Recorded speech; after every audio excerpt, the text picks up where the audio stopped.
اليوم نبارك الكونفرنس الثاني ليس فقط لرفيقات الجينيولوجيا في المراكز بل لجميع النساء في شمال شرق سوريا والنساء في العالم بالأكمل. فعلم المرأة هو أهداه القائد لجميع النساء الشرق الأوسط وجميع النساء العالم. بالجينيولوجيا يمكن أن تصل المرأة إلى بر الأمان، فبالجينيولوجيا نعمل على توعية المرأة، تعريفها على جوهرها بعد أن كانت المرأة مغتربة عن ذاتها وعن جوهرها. فكذلك بعلم المرأة يعمل علم المرأة على توعية أيضا ليس فقط المرأة بل على توعية الرجل بالدرجة الأولى. فإذ لم يكن المرأة متحررة لم يكن الرجل متحرر.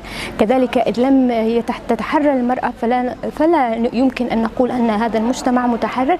فكما قلت لك فهو علم هو مهم ليس فقط للنساء الكرديات أو في كردستان، فهو أيضا مهم للنساء العربيات في شمال وشرق سوريا. فإن علم المرأة سيعمل دائما على هذا بدأ في هذا المشوار، وأنه سيعمل دائما على توعية المرأة. ليس فقط نتيجة عمل الجينيولوجي فقط المرأة الحياة الحرية، بل هو عمل جميع المؤسسات. لكن لابد أن نقول أنه أثر على جميع المؤسسات علم المرأة، ورأينا ذلك من خلال النقاشات، وأن علم المرأة والجينيولوجيا وصل لجميع الشخصيات ليس فقط ضمن المؤسسات بل جميع الشخصيات سواء كانت المستقلة أو الخارج سوريا أو الخارج في العالم. أتمنى أن يكون علم المرأة يحقق انتصارات أقوى من ذلك، وأن أبحاثنا لا تتوقف عند هذا الحد، بل أبحاثنا أن تكون كدستور وبرنامج يعمل على حل المشاكل المرأة في جميع أنحاء العالم. فلا يمكن نقول عن أنفسنا متحررات إذا وجدت امرأة غير متحررة.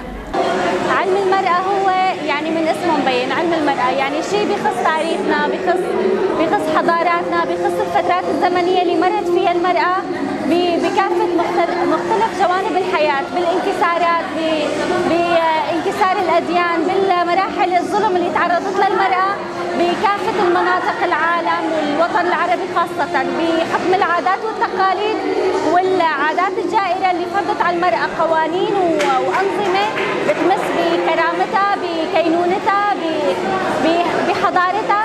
هاي كل الأمور أثرت على المرأة.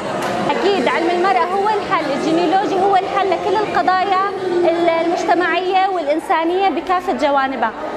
كلياتنا بنعرف إنه المجتمع مرتبطة بالطبيعة، مرتبطة بالحياة بشكل عام، فما فينا نجزئها ونشيل المرأة من أي شيء. المرأة أساس كل شيء، وأساس التاريخ، وأساس الحضارة، وأساس الفلسفة والعلم، وأساس الفلسفة كمان. المؤتمر اليوم نحن بنبارك لكل نساء العالم ونساء الشرق الأوسط حصريا، لأنه هذا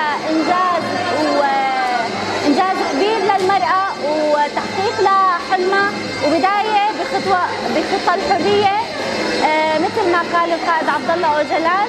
كما أتمنى أن ألتقي بامرأة تتفوق علي فكريا، ونحن اليوم اجينا لحتى يكون لنا بصمة بهذا التاريخ، ونكون قدوة مثل ما قال القائد عبد الله أوجلان، ونحرر المرأة بكافة مجالات المرأة بالمجتمع بشكل عام وبالحياة بالشرق الأوسط بشكل عام. وبنتمنى النجاح للمرأة والتفوق بكل شيء، بكل خطوة بتخطيها، وهي أولى خطوات الحرية. إن شاء الله تكون المرأة بخير بكل مناطق شمال وشرق سوريا ومناطق العالم بشكل عام. وجيني جيان آزادي.